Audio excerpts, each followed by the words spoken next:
But as you can see, the activists are back doing their jobs. With presidential elections only a year from now, the FBI is back out on the voting trail. Prosecutors in Egypt have accused the embattled former President Mohamed Morsi of leaking state secrets to Iran's Revolutionary Guard between 2005 and 2013, and seen as a tit-for-tat move. Anti-Balaka militias say they will not disarm unless Seleki fighters do so in the Central African Republic. Now let's turn to CFI for these and other stories around the African continent. Public anti-Balaka Christian militias are continuing to carry out attacks. The anti-Balaka say they will disarm under the condition that Muslim-majority Seleka fighters put down their weapons first. After the disarmament of the ex-Seleka, we will hold a big march in Bangui, starting from PK-12 all the way to Point Zero. And all the arms that we have, the machetes and all the other sharp weapons, will be laid down in front of the international community. Saturday, 3 Muslim civilians were taken from a taxi and lynched by a mob near Bangui airport. In South Africa, Julius Malema, who was expelled from the ruling ANC, is campaigning to become a Minister of Parliament in elections next May. He promises access to water and electricity, the expropriation of white-owned farms, the nationalization of mines, as well as sanctions for corruption. As a way of fighting corruption, anyone who is found guilty of corruption shall be sent to prison for a minimum sentence of 20 years. Julius Malema is himself facing charges of tax evasion and money laundering. From the mines, we shall finance. In Egypt, prosecutors accused deposed President Mohamed Morsi of leaking state secrets to Iran's Revolutionary Guards between 2005 and 2013. Mohamed Morsi and 35 others reject charges of conspiring with foreign powers. If they are found guilty, the defendants face the death penalty. Mohamed Morsi remains a leader of the Muslim Brotherhood. That CFI Roundup takes us to our second break.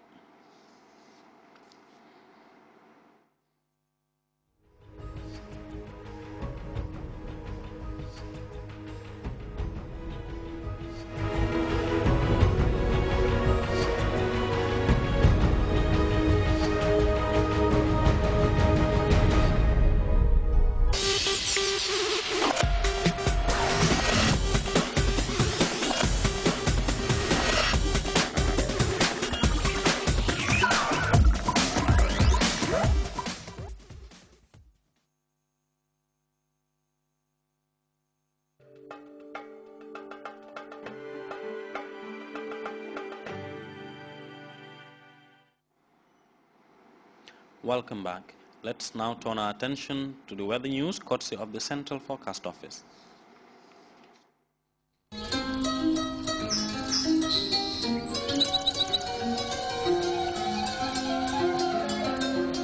The source assures us of a continuous flow, and from there, everything follows. And for those of us who know what the River Gambia stands for, understanding its sustainability in all aspects of life is easily confirmed. The River Gambia provides nutritious delicacies as food, while it provides its wildlife a balanced ecosystem. This river, as a sanctuary, is committed to its inhabitants' needs without season. And as you travel along, all these values are replicated in one company, Elton. Just like the River Gambia, leads in its commitment to values that matter most. Elton, championing the vision for a new generation.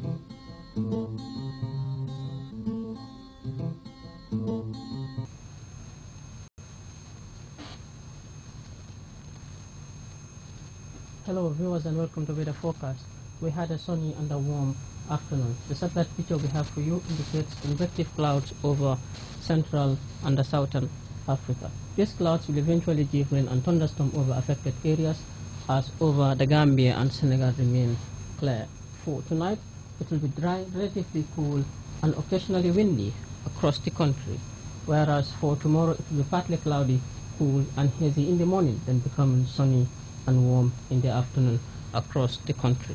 Light to moderate northeasterly winds will flow across the country, and the speed will range from 10 to 15 kilometers per hour. Minimum temperatures will be 16 degrees Celsius over Greater Banjul, West Coast, and the lower river regions, 15 over North Bank region, as the rest will record 17 degrees Celsius. Maximum temperatures will be 33 degrees Celsius over Greater Banjul area, 35 over West Coast region, 37 over North Bank and the lower river regions, as the rest will record 38 degrees Celsius. Low tides will be 0.5 meter at 11 o'clock in the morning and 0.6 meter at 11:54 at night. High tides of 1.4 meters at 4:26 in the morning and 1.6 meters at 5:28 in the evening. Wave heights will be from 1 to 2 meters southeasterly swells. The sun will rise at 7:25 in the morning and will set at 19:13 in the evening. That's all we have for you. Thank you for joining us, and do have a very wonderful moment.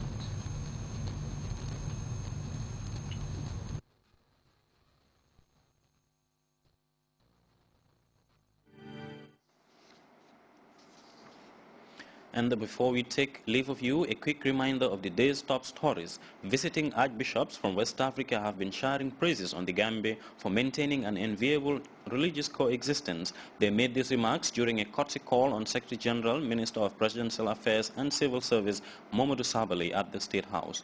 Ask not what your country can do for you, but what you can do for your country. A Gambian hustler in the diaspora put this famous inspiration by a Lebanese writer into action by doing it for his country of nativity.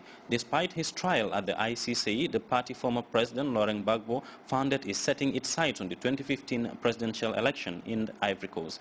And even after the whereabouts of former Ukrainian president remain likely unknown, activists in Kiev are describing the release of the former Prime Minister Yulia Tymoshenko from prison as the Mandela moment. That was all in this edition of the News at 10. Thanks for the pleasure of your company. Do stay with GRTS.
Bonsoir, chers téléspectateurs. Mon nom est Fatou Sané Sissé. Votre magazine 7 sur 7, encore une fois, vous ramène les nouvelles dans le national et en dehors du pays, toujours en bref et en images.